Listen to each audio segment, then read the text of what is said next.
In my control assign video, I showed you how to attach a part parameter to one of the assignable knobs at the part level, then switch it up to the performance level knobs, and finally to link it to the super knob.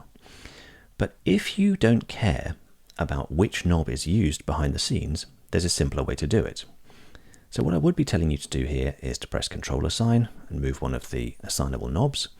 Then we'd go to the performance level and map the performance level knob to the part level knob, and finally we'd link the super knob. But we can use a shortcut here.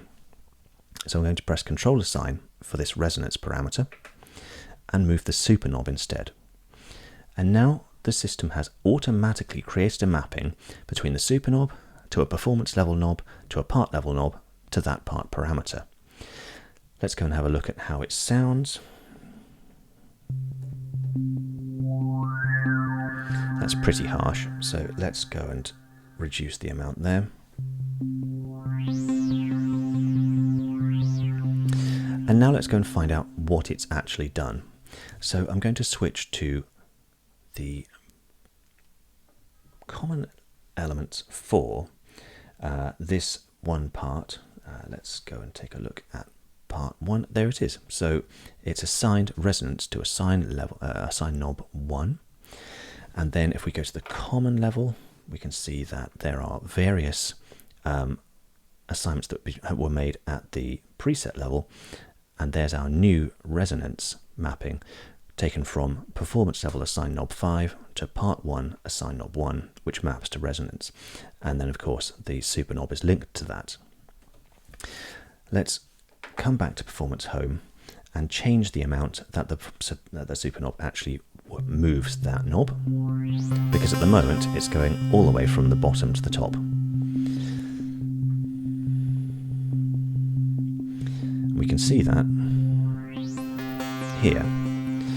So let's store this to position 1 and then turn the super knob to the top and then adjust our resonance to the amount that we want.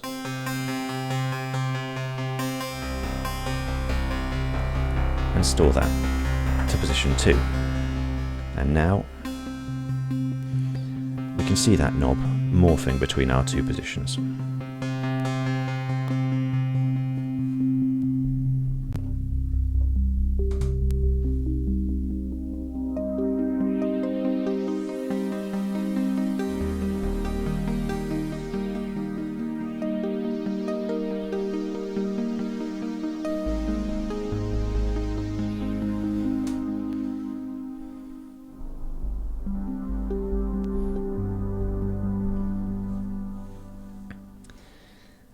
Now there's one more thing I want to mention here, which is the way that control assign works when it comes to affecting elements or operators.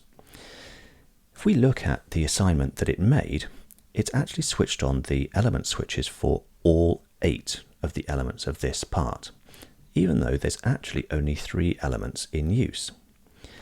The reason it's done that is because in the architecture of the Montage family synths, every single element and operator contains programming. You can't delete them, they always exist.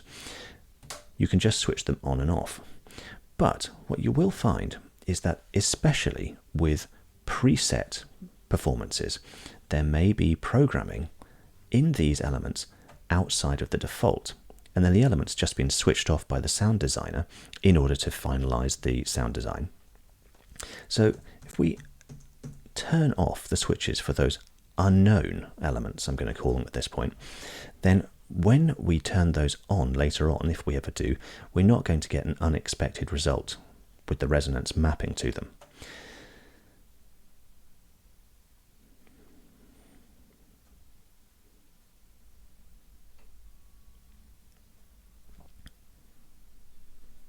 What I mean by that is, if we switched on one of these elements and we started programming it, we might find that actually there was some residual programming from the preset that changes the way that the resonance would affect that part. So the moral of the story here again is that unless you absolutely know that you want to affect these other elements, switch off the assignments for those elements to avoid unexpected results.